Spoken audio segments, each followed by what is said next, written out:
कभी कभी ऐसा होता है कि जिस व्यक्ति को बहुत सम्मान मिल जाता है, बहुत आदर मिल जाता है, बहुत सत्कार मिल जाता है, तो उसके मुख पर अभिमान, उसके मुख पर अहंकार प्रकट होने लगता है। अभिमान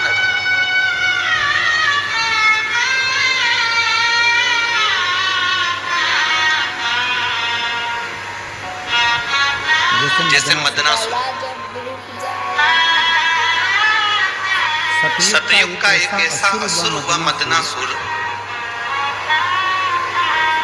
जिस मदनासुर ने ब्रह्मा जी से वर प्राप्त करा, भगवान विष्णु से वर प्राप्त करा, सारे वर उसको मिलकर और इतना अभिमान में डूब गया, इतना अभिमान में डूब गया। फिर उसके मन में आया कि मैं देवाधिदेव महादेव से कुछ प्राप्त नहीं कर पाया, तो शंकर जी मदनासुर।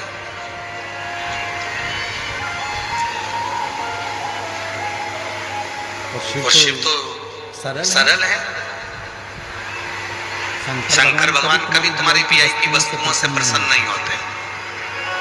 शंकर भगवान को प्रसन्न करना है तो एक धतूरा, एक चावल का दाना, धतूरा चढ़ाओ शिवलिंग पे, चावल का दाना सुंदरी के हाथ रखो चावल के दाने पर, और शिव जी से अपने मन की बात प्रदोष के दिन, प्रदोष काल, शाम के समय चंद्रमौलेश्वर महादेव का नाम लेकर कह दो, 3 महीना तो जाने दो, 3 दिन में वो बाबा मुराद पूर्ण करना प्रारंभ कर दे।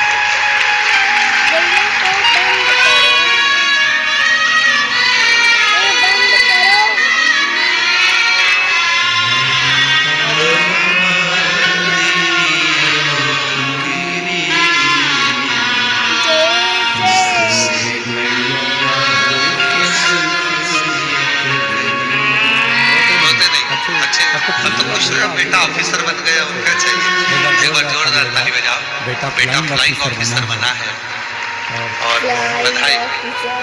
रोते नहीं, आंसू कुछ एक बेटे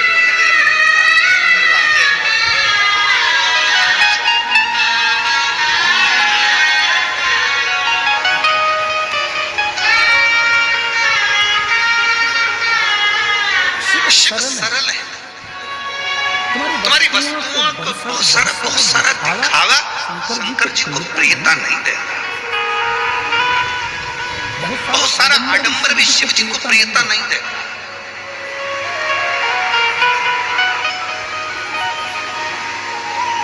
कितनी सुंदर शिव महापुराण में वर्णन किया गया कि भगवान शंकर को बहुत बड़ी बड़ी वस्तुओं से रिझाने का प्रयास मत करो।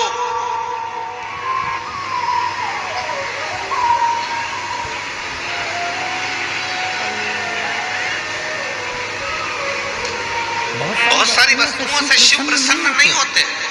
शिव को प्रसन्न करना है तो अपने दिल को, अपने मन को कुछ उज्जवल बनाओ। एक पत्र है, एक व्यक्ति ने लिखा, मुझे ऐसी बीमारी ने घेर लिया था जिस बीमारी को जहाँ हो जाता था वहां से खाल निकलना प्रारंभ हो जाती थी। सोरायसिस जैसी बीमारी हो गई थी, पूरा शरीर सोरायसिस से ग्रसित हो गया था। डॉक्टरों से बात करी तो डॉक्टरों ने कहा ये वो बीमारी है जो मरते दम तक खत्म नहीं होती। सोरायसिस की बीमारी में वो घिर गए। पत्र देखो, सारी मेडिकल की रिपोर्टें उसने लगाई।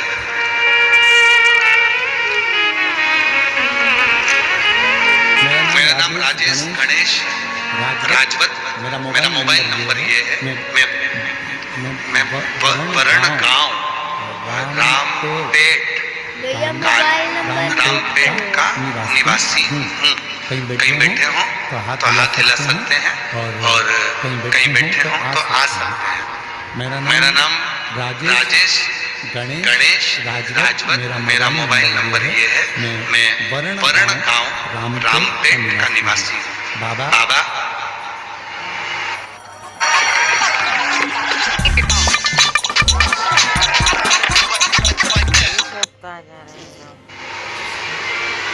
पाँच से 6 सालों से सोरायसिस की बीमारी थी गुरुदेव। शरीर में खुजली, घंटों तक जबरदस्त चमड़ी से रक्त निकलना, और पूरी चमड़ी खरोच कर निकालता जाता। जितनी चमड़ी निकालता उतनी निकलती जाती। सांप के जैसी सांप के जैसी चमड़ी निकलती गुरुदेव, ऐसी बीमारी ने घेर लिया।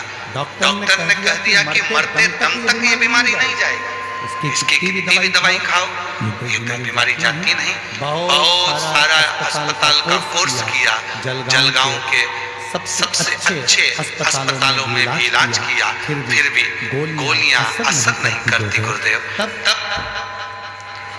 किसी ने कहा कि वो सुअर वाला बाबा कथा कहता है और वो कहता है कि एक बार यदि पंडाल में बैठकर जो मांगा जाए और पंडाल की मिट्टी को अगर शरीर से लगाया जाए तो उसका फल मिलता है। मैं भी ये सोचकर छत्तीसगढ़ दुर्ग में मेरी दीदी रहती है, जहाँ मैं कथा सुनने के लिए चले गया और छत्तीसगढ़ दुर्ग में मैंने कथा पंडाल में बैठकर सुनी। रोज कथा के बाद में आरती होती, आरती के बाद कर्पूरम होकर मैं नीचे बैठता, वहाँ की मिट्टी को शरीर पर लगाता और बाबा से प्रार्थना करता, बाबा मुझे ठीक कर दो। आज मैं बाबा को धन्यवाद देने के लिए आया हूँ गुरुदेव। मेरे शरीर का पूरा रोग ठीक हो गया, मेरी सोराइसिस की बीमारी खत्म हो गई और आज मैं पूर्ण तरह से स्वस्थ हो गया। अब मैं ना दवाई खाता हूँ ना दवाई लेता हूँ, शिव की कृपा से मेरा पूरा रोग